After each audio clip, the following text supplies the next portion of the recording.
If I had to describe my feelings on this occasion, I would be reduced to speechlessness. So I shan't do it. I just say thank you, and by way of sign of gratitude, I will offer you a lecture. Thank you.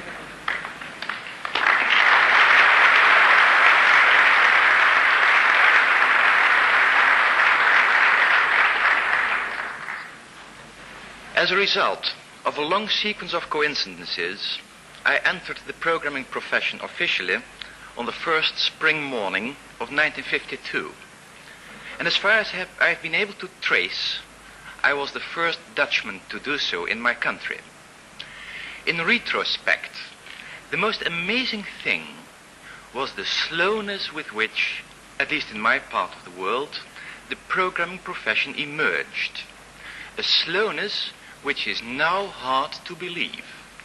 But I'm grateful for two vivid recollections from that period that established that slowness beyond any doubt.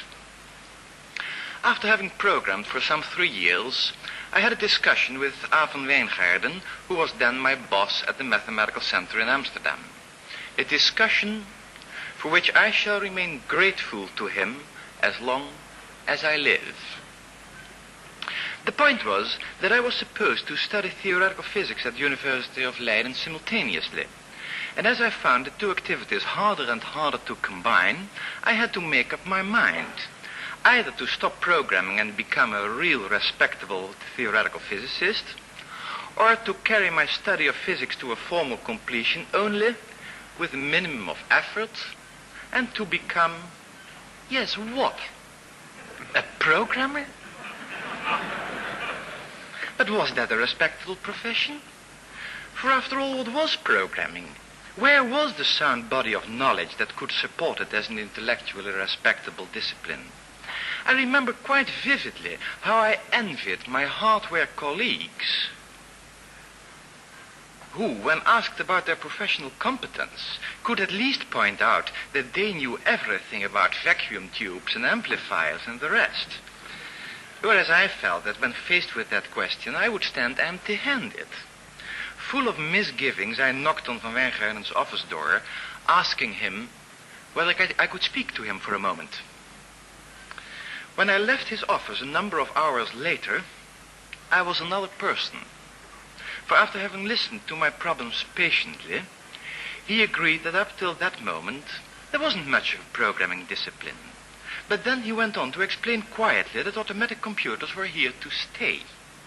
That we were just at the beginning, and couldn't I be one of the persons called to make programming a respectable discipline in the years to come? This was a turning point in my life, and I completed my study of physics formally as quickly as I could. One moral of the above story is, of course, that we must be very careful when we give advice to younger people. Sometimes they follow it. Another 2 years later, in 1957, I married. And Dutch marriage rights require you to state your profession. And I stated that I was a programmer. But the municipal authorities of the town of Amsterdam didn't accept it on the ground that there was no such profession. And believe it or not, but under the heading profession, my marriage act shows the ridiculous entry, theoretical physicist. So much for the slowness with which I saw the programming profession emerge in my own country. Since then, I have seen more of the world, and it's my general impression that in other countries, apart from a possible shift of dates, the growth pattern has been very much the same. Let me try to capture the situation in those old days in a little bit more detail, in the hope of getting a better understanding of the situation today. While we pursue our analysis, we shall see how many common misunderstandings about the true nature of the programming task can be traced back to that now distant past.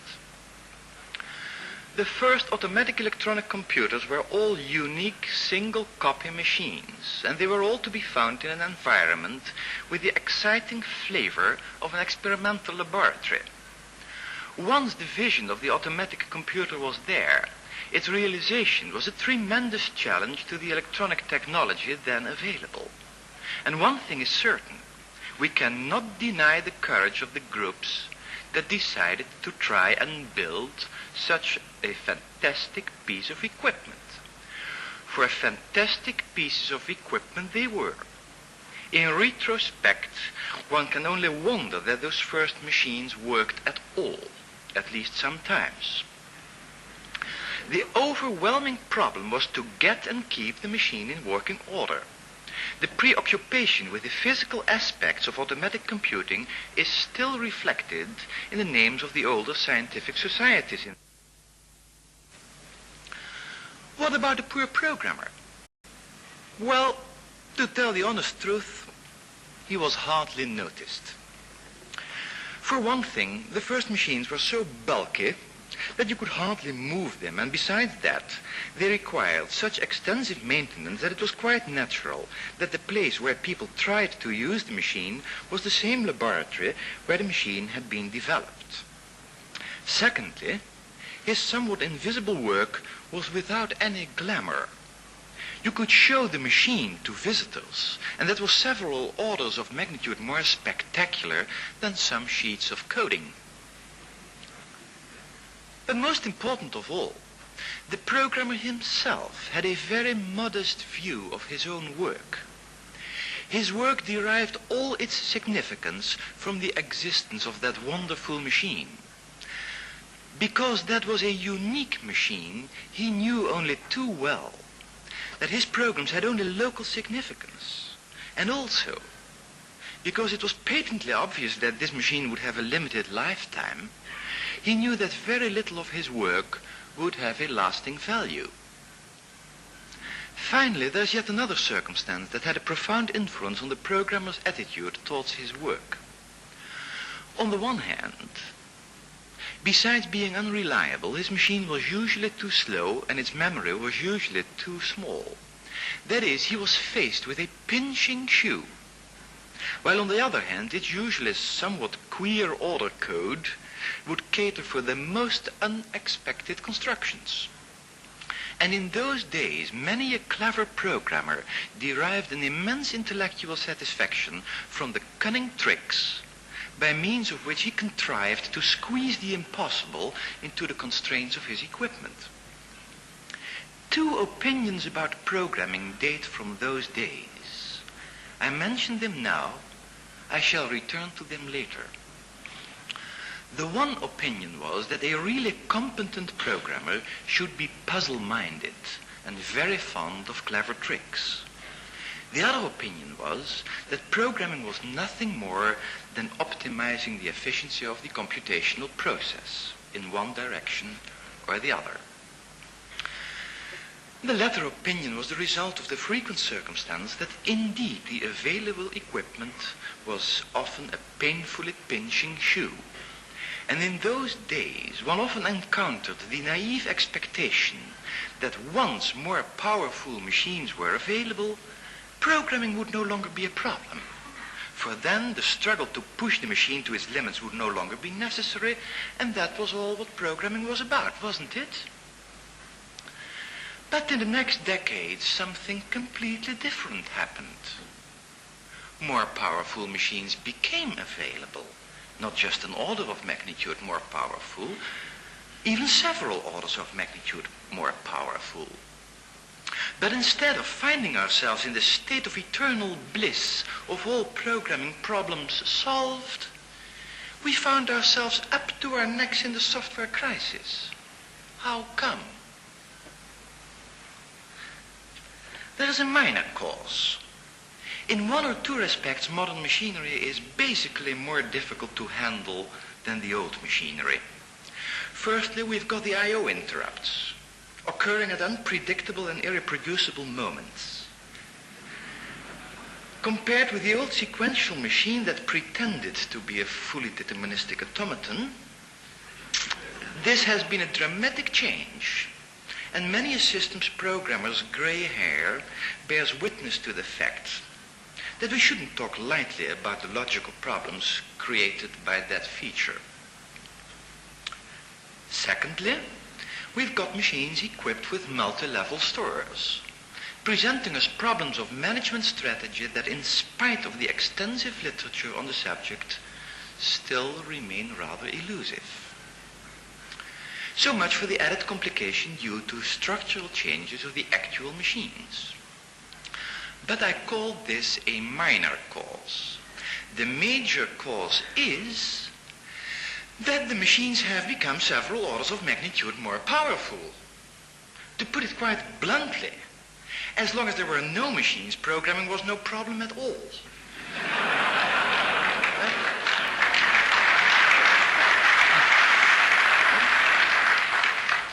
When we had a few weak computers, programming became a mild problem, and now we have gigantic computers. Programming has become an equally gigantic problem. In this sense, the electronic industry hasn't solved a single problem, it has only created them. It has created the problem of using its products. To put it in another way, as the power of available machines grew by a factor of 1,000 or more, society's ambition to apply these machines grew in proportion. And it was the poor programmer who found his job in this exploded field of tension between ends and means. The increased power of the hardware, together with the perhaps even more dramatic increase in its reliability, made solutions feasible that the programmer hadn't dared to dream about a few years before. And now, a few years later, he had to dream about them. And even worse, he had to transform such dreams into reality. Is it a wonder that we found ourselves in a software crisis? No, certainly not. And as you may guess, it was even predicted well in advance. But the trouble with minor prophets, of course, is that it's only 5 years later that you really know that they had been right. Then, in the mid-60s, something terrible happened. The computers of the so-called third generation made their appearance. The official literature tells us that their price-performance ratio has been one of the major design objectives. But if you take as performance the duty cycle of the machine's various components, little will prevent you from ending up with design in which the major part of your performance goal is reached by internal housekeeping activities of doubtful necessity. And if your definition of price is the price to be paid for the hardware, little will prevent you from ending up with a design that it's terribly hard to program for. For instance, the order code might be such as to enforce, either upon the programmer or upon the system, early binding decisions presenting conflicts that really cannot be resolved. And to a large extent, these unpleasant possibilities seem to have become reality. When these machines were announced and their functional specifications became known, quite a few among us must have become quite miserable. At least I was. It was only reasonable to expect that such machines would flood the computing community, and it was therefore all the more important that their design should be as sound as possible. But the design embodied such serious flaws that I felt that with a single stroke, the progress of computing science had been retarded by at least 10 years. It was then that I had the blackest week in the whole of my professional life. Perhaps the most saddening thing now is that even after all those years of frustrating experience, still so many people honestly believe that some law of nature tells us that machines have to be that way. They silence their doubts by observing how many of these machines have been sold, and derive from that observation the false sense of security that after all the design cannot have been that bad. But upon closer inspection, that line of defense has the same convincing strength as the argument that cigarette smoking must be healthy because so many people do it. It is in this connection that I regret that it's not customary for scientific journals in the computing area to publish reviews of newly announced computers in much the same way as we review scientific publications. To review machines would be at least as important. And here I have a confession to make. In the early 60s, I wrote such a review with the intention of submitting it to the communications of the ACM. But in spite of the fact that the few colleagues to whom the text was sent for their advice urged me all to do so, I didn't dare to submit it, fearing that the difficulties either for myself or for the editorial board would prove to be too great. This suppression was an act of cowardice on my side, for which I blame myself more and more. The difficulties I foresaw were a consequence of the absence of a generally accepted criteria. And although I was convinced of the validity of the criteria I had chosen to apply, I feared that my review would be refused or discarded as a matter of personal taste. I still think that such reviews would be extremely useful, and I'm longing to see them appear, for their accepted appearance would be a sure sign of maturity of the computing community.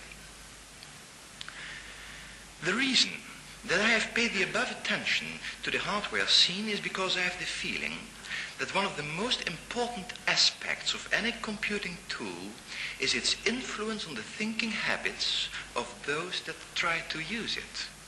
And because I have reasons to believe that that influence is many times stronger than is commonly assumed. Let me now switch our attention to the software scene. Here the diversity has been so large that I must confine myself to a few stepping stones. I'm painfully aware of the arbitrariness of my choice, and I beg you not to draw any conclusions with regard to my appreciation of the many efforts that will remain unmentioned. In the beginning there was Edsger in Cambridge, England, and I think it quite impressive that right from the start the notion of a subroutine library played a central role in the design of that machine and of the way in which it should be used. It's now nearly 25 years later, and the computing scene has changed dramatically. But the notion of basic software is still with us, and the notion of the closed subroutine is still one of the key concepts in programming. We should recognize the closed subroutine as one of the greatest software inventions. It has survived 3 generations of computers and will survive a few more, because it caters for the implementation of one of our basic patterns of abstraction. Regrettably enough, its importance has been underestimated in the design of the 3rd generation computers, in which the great number of explicitly named registers of the arithmetic unit implies a large overhead on the subroutine mechanism.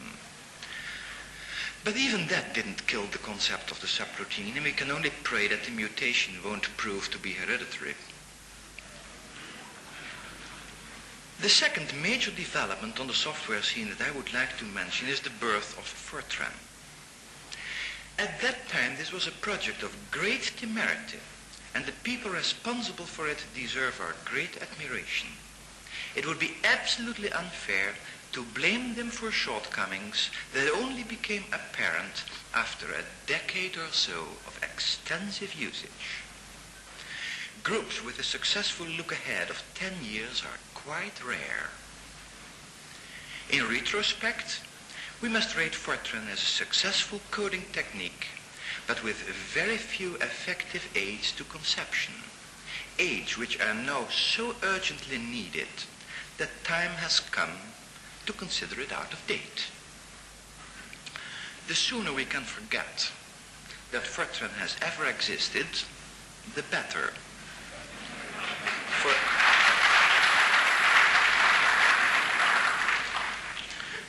For as a vehicle of thought, it is no longer adequate. It wastes our brain power, is too risky, and therefore too expensive to use. Fortran's tragic fate has been its wide acceptance, mentally chaining thousands and thousands of programmers to our past mistakes. I pray daily that more of my fellow programmers may find the means of freeing themselves from the curse of compatibility. The third project I wouldn't like to leave unmentioned is Lisp, a fascinating enterprise of a completely different nature. With a few very basic principles at its foundation, it has shown remarkable stability. Besides that, Lisp has been the carrier for a considerable number of, in a sense, our most sophisticated computer applications. Lisp has jokingly been described as the most intelligent way to misuse a computer. I think that description a great compliment, because it transmits the full flavor of liberation.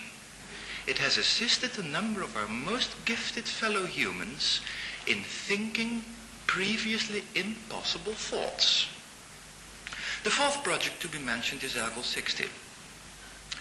While up to the present day, Fortran programmers still tend to understand their programming language in terms of the specific implementation they are working with, hence the prevalence of octal or hexadecimal dumps. While the definition of Lisp is still a curious mixture of what the language means and how the mechanism works, the famous report on the algorithmic language Algol 60 is the fruit of a genuine effort to carry abstraction a vital step further and to define a programming language in an implementation-independent way. One could argue that in this respect its authors have been so successful that they have created serious doubts as to whether it could be implemented at all. The report gloriously demonstrated the power of the formal method BNF, now fairly known as Beckers-Nauer form, and the power of carefully phrased English, at least when used by someone as brilliant as Peter Nauer. I think that it's fair to say that only very few documents as short as this have had an equally profound influence on the computing community. The ease with which in later years the names Algol and Algol-like have been used as unprotected trademark to lend some of its glory to a number of sometimes hardly related younger projects is a somewhat shocking compliment to its standing. The strength of BNF as a defining device is responsible for what I regard as one of the weaknesses of the language. An over-elaborate and not too systematic syntax could now be crammed into the confines of a very few pages. With a device as powerful as BNF, the report on the algorithmic language Algol 60 should have been much shorter. Besides that, I'm getting very doubtful about Algol 60's parameter mechanism. It allows the programmer so much combinatorial freedom that its confident use requires a strong discipline from the programmer. Besides expensive to implement, it seems dangerous to use. Finally, although the subject is not a pleasant one, I must mention PL1. A programming language for which the defining documentation is of a frightening size and complexity. Using PL1 must be like flying a plane with 7,000 buttons, switches and handles to manipulate in the cockpit.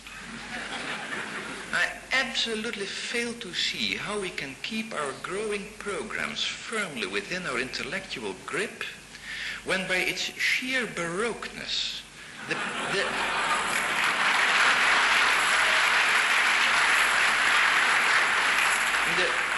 the programming language, our basic tool, mind you, already escapes our intellectual control. And if I have to describe the influence PL1 can have on its users, the closest metaphor that comes to my mind is that of a drug. I remember from a symposium on higher-level programming languages a lecture given in defense of PL1 by a man who described himself as one of its devoted users. But within a 1-hour lecture in praise of PL1, he managed to ask for the addition of about 50 new features. Little supposing that the main source of his problem could very well be that it contained already far too many features. The speaker displayed all the depressing symptoms of addiction, reduced as he was to the state of mental stagnation in which he could only ask for more.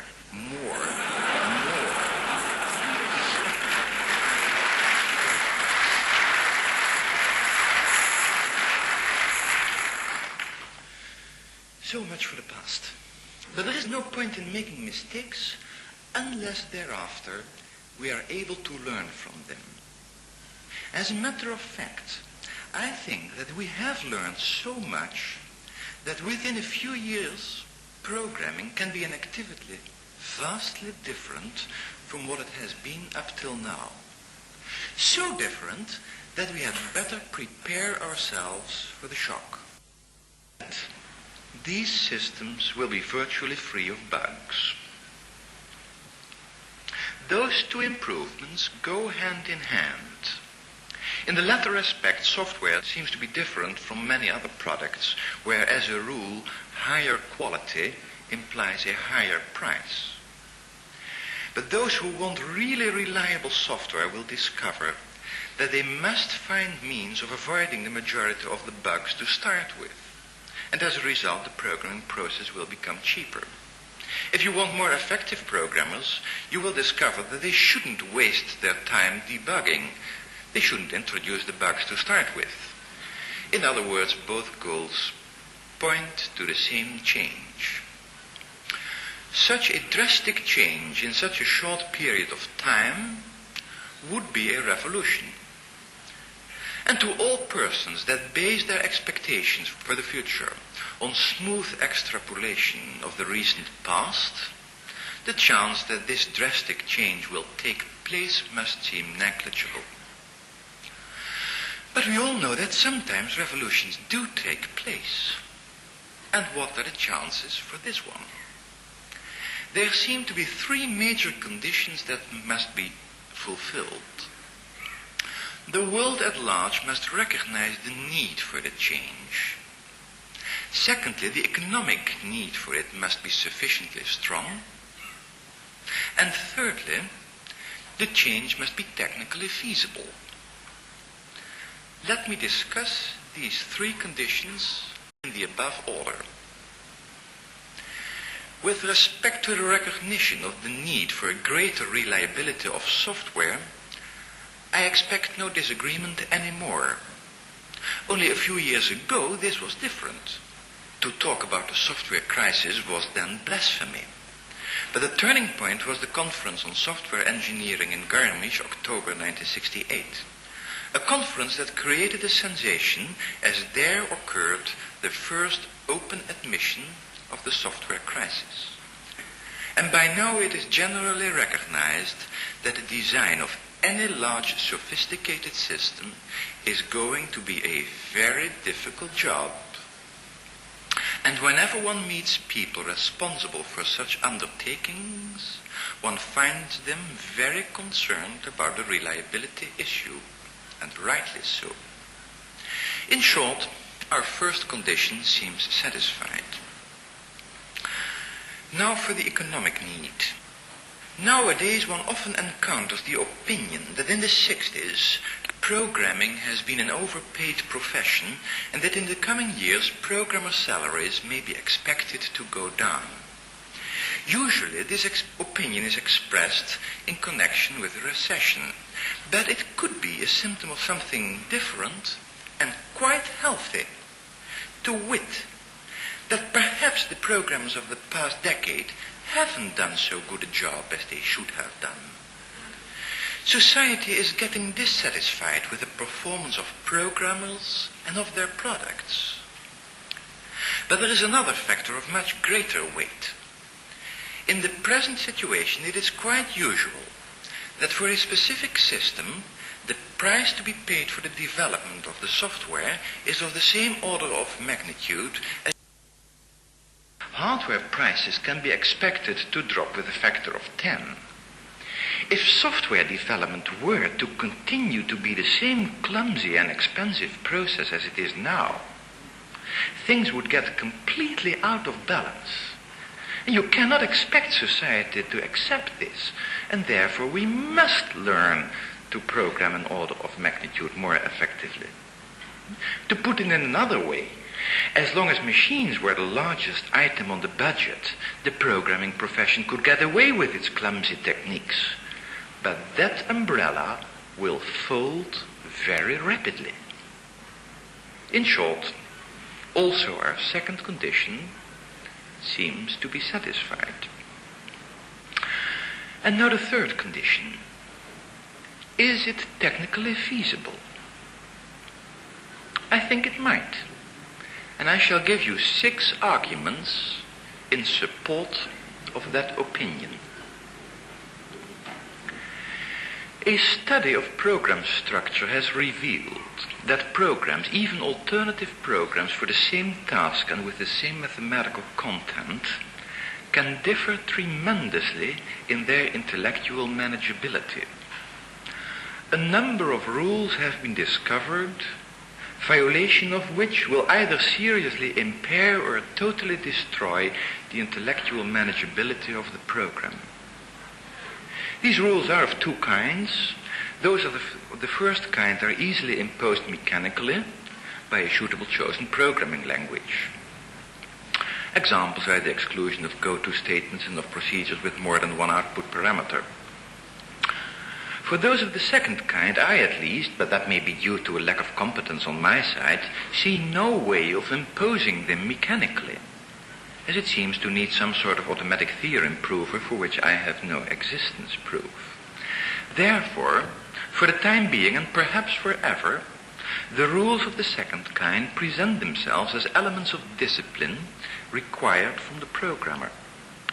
Some of the rules I have in mind are so clear that they can be taught, and that there never needs to be an argument as to whether a given program violates them or not. Examples are the requirement that no loop should be written down without providing a proof for termination, nor without stating the relation whose invariance will not be destroyed by the execution of the repeatable statement. I now suggest that we confine ourselves to the design and implementation of intellectually manageable programs. If someone feels that this restriction is so severe that we can't live with it, I can reassure him. The class of intellectually manageable programs is still sufficiently rich to contain many very realistic programs for any problem capable of algorithmic solution. We must not forget that it's not our business to make programs, it's our business to design classes of computations that will display a desired behavior. The suggestion of confining ourselves to intellectually manageable programs is the basis for the first 2 of my announced 6 arguments. Argument 1 is that as the programmer only needs to consider intellectually manageable programs, the alternatives he is choosing between are much, much easier to cope with. Argument 2 is that as soon as we have decided to restrict ourselves to the subset of the intellectually manageable programs, we have achieved, once and for all, a drastic reduction of the solution space to be considered. And this argument is distinct from argument 1.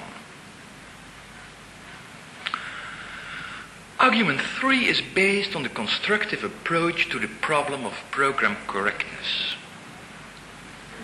Today, a usual technique is to make a program and then to test it.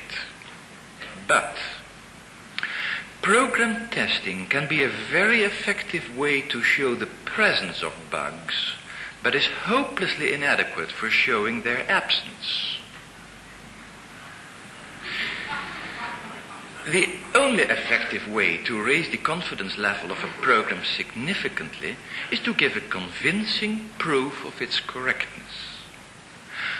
But one shouldn't first make the program and then prove its correctness, because then the requirement of providing the proof would only increase the poor programmer's burden. On the contrary, the programmer should let correctness proof and program grow hand in hand. Argument 3 is essentially based on the following observation. If one first asks oneself what the structure of a convincing proof would be, and having found this, then constructs a program satisfying this proof's requirements, then these correctness concerns turn out to be a very effective heuristic guidance. By definition, this approach is only applicable when we restrict ourselves to intellectually manageable programs, but it provides us with effective means for finding a satisfactory one among these. Argument 4 has to do with the way in which the amount of intellectual effort needed to design a program depends on the program length. It has been suggested that there is some law of nature telling us that the amount of intellectual effort needed grows with the square of program length. But thank goodness, no one has been able to prove this law. And this is because it mightn't be true. It needn't be true. We all know that the only mental tool by means of which a very finite piece of reasoning can cover a myriad cases is called abstraction. As a result, the effective exploitation of his powers of abstraction must be regarded as one of the most vital activities of a competent programmer. In this connection, it might be worthwhile to point out that the purpose of abstracting is not to be vague, but to create a new semantic level in which one can be absolutely precise. Of course, I have tried to find a fundamental cause that would prevent our abstraction mechanisms from being sufficiently effective. But no matter how hard I tried, I didn't find such a cause. And as a result, I tend to the assumption, up till now not disproved by experience, that by suitable application of our powers of abstraction, the intellectual effort needed to conceive or to understand a program needn't grow more than proportional to program length. But a byproduct of these investigations may be of much greater practical significance, and is in fact the basis of my fourth argument. The byproduct was the identification of a number of patterns of abstraction that play a vital role in the whole process of composing programs. Enough is now known about these patterns of abstraction that you could devote a lecture to about each of them. What the familiarity and conscious knowledge of these patterns of abstraction imply dawned upon me when I realized that had they been common knowledge 15 years ago, the step from BNF to syntax-directed compilers, for instance, could have taken a few minutes instead of a few years. Therefore, I present our recent knowledge of vital abstraction patterns as the fourth argument. Now for the fifth argument. It has to do with the influence of the tool we are trying to use upon our own thinking habits. I observe a cultural tradition which in all probability has its roots in the Renaissance, to ignore this influence, to regard the human mind as the supreme and autonomous master of its artifacts. But if I start to analyze the thinking habits of myself and of my fellow human beings, I come, whether I like it or not, to a completely different conclusion. To wit, that the tools we are trying to use and the language or notation we are using to express or record our thoughts are the major factors determining what we can think or express at resource, they together give us a new collection of yardsticks for comparing the relative merits of various programming languages. The competent programmer is fully aware of the strictly limited size of his own skull. Therefore, he approaches the programming task in full humility. And among other things, he avoids clever tricks like the plague. In the case of a well-known conversational programming language, I have been told from various sides that as soon as a programming community is equipped with a terminal for it, a specific phenomenon occurs that even has a well-established name. It is called the one-liners. It takes one of two different forms. One programmer places a one-line program on the desk of another, and either he proudly tells what it does and adds the question, "Can you code this in less symbols?" as if this were of any conceptual relevance. Or he just asks, "Guess what it does?"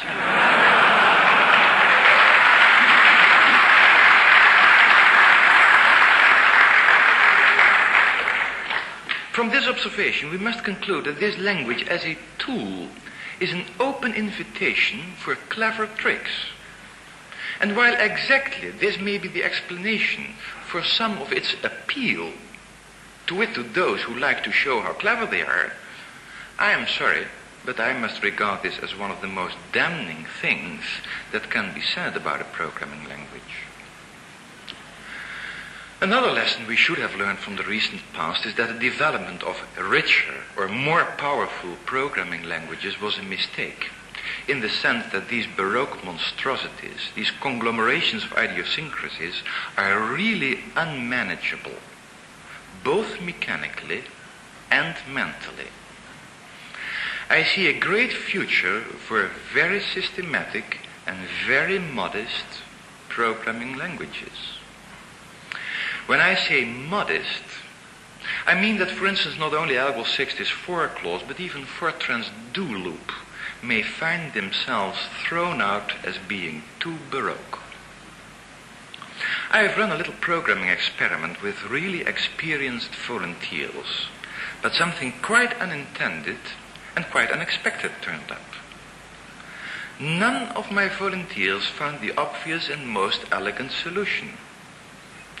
Upon closer analysis, this turned out to have a common source. Their notion of repetition was so tightly connected to the idea of an associated controlled variable to be stepped up that they were mentally blocked from seeing the obvious. Their solutions were less efficient, needlessly hard to understand, and it took them a very long time to find them. It was a revealing but also shocking experience for me. Finally, in one respect, one hopes that tomorrow's programming languages will differ greatly from what we are used to now.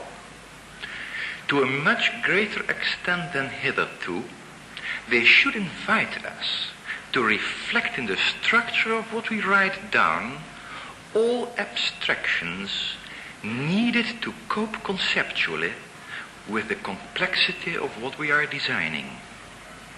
So much for the adequacy of our future tools, which was the basis for my fifth argument. As an aside, I would like to insert a warning to those who identify the difficulty of the programming task with the struggle against the inadequacies of our current tools. Because they might conclude that once our tools will be much more adequate, programming will no longer be a problem. Programming will remain very difficult because once we have freed ourselves from the circumstantial cumbersomenesses, we will find ourselves free to tackle the problems that are now well beyond our programming capacity. You can quarrel with my sixth argument, for it's not so easy to collect experimental evidence for its support. a fact that will not prevent me from believing in its validity. Up till now, I haven't mentioned the word hierarchy, but I think that it's fair to say that this is a key concept for all systems embodying a nicely factored solution. I could even go one step further and make an article of faith out of it, to wit, that the only problems we can really solve in a satisfactory manner are those that finally admit a nicely factored solution. At first sight, this view of human limitations may strike you as a rather depressing view of our predicament. But I don't feel it that way. On the contrary, the best way to learn to live with our limitations is to know them. By the time that we are sufficiently modest to try factored solutions only, because other efforts escape our intellectual grip, we shall do our utmost best to avoid all those interfaces impairing our ability to factor the system in a helpful way. And I cannot but expect that this will repeatedly lead to the discovery that an initially untractable problem can be factored after all.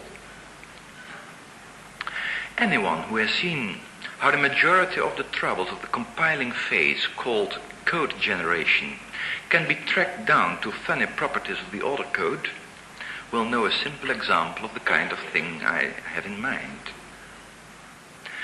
The wider applicability of nicely factored solutions is my sixth and last argument for the technical feasibility of the revolution that might take place in the current decade. In principle, I leave it to you to decide for yourself how much weight you are going to give to my considerations, knowing only too well that I can force no one else to share my beliefs. As each serious revolution, it will provoke a violent opposition, and one can ask oneself where to expect the conservative forces trying to counteract such a development.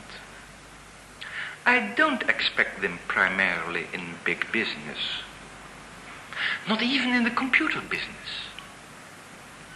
I expect them rather in the educational institutions that provide today's training, and in those conservative groups of computer users that think their old programs so important that they don't think it worthwhile to rewrite and improve them.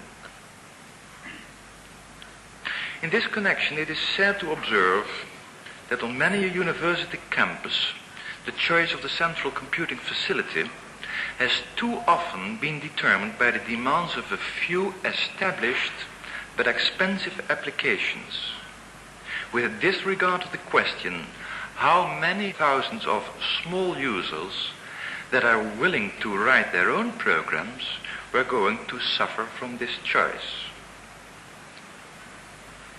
Too often, for instance, high-energy physics seem to have blackmailed the scientific community with the price of its remaining experimental equipment.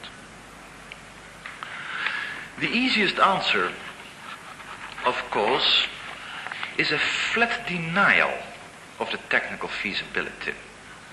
But I'm afraid that you need pretty strong arguments for that.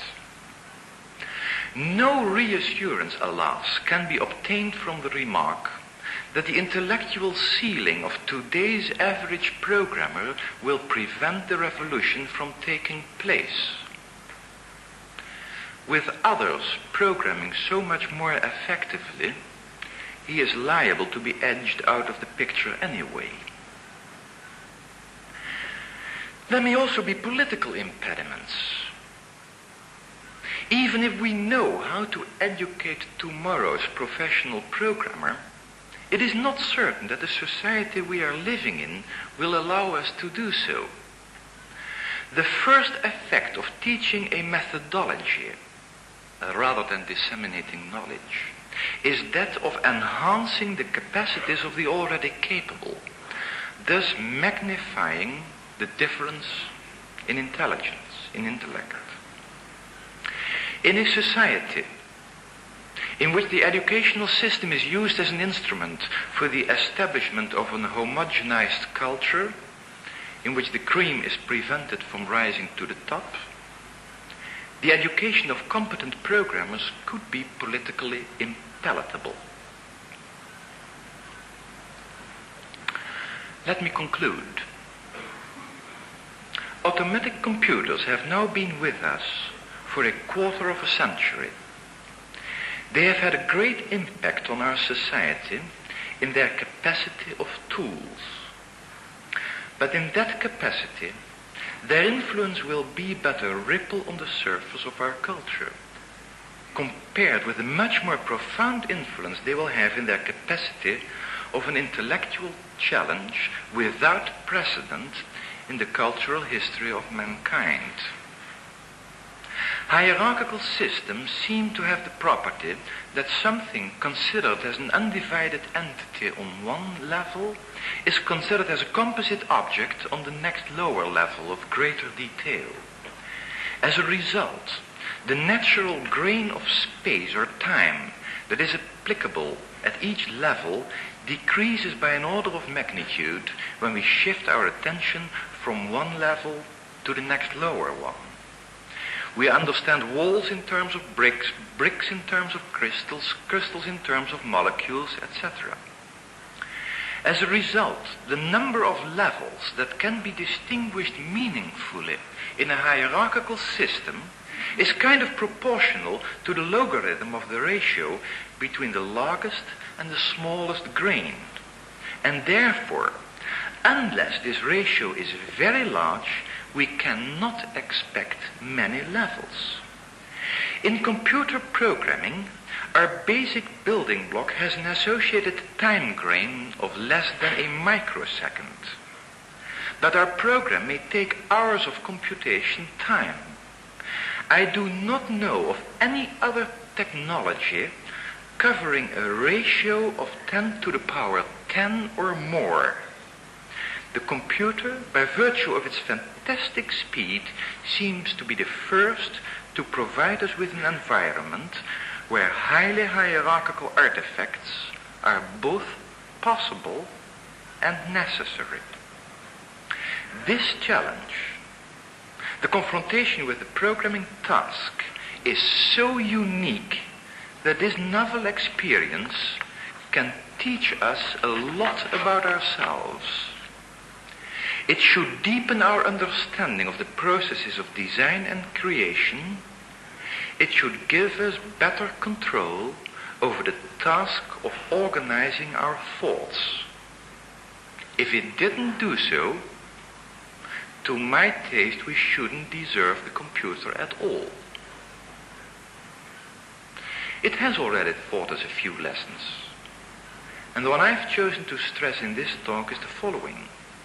We shall do a much better programming job, provided that we approach the task with a full appreciation of its tremendous difficulty, provided that we stick to modest and elegant programming languages, provided that we restrict the intrinsic limitations of the human mind, and approach the task as very humble programmers. I thank you.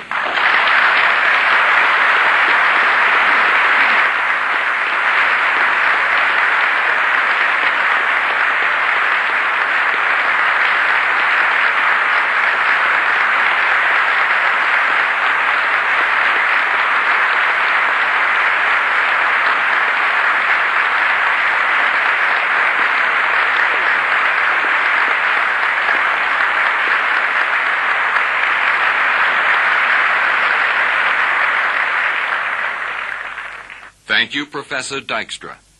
The Association for Computing Machinery and Information Cassettes, Incorporated, hope you've benefited from the ideas personally presented by the speaker. This copyrighted information cassette is one of many produced by Information Cassettes, Incorporated.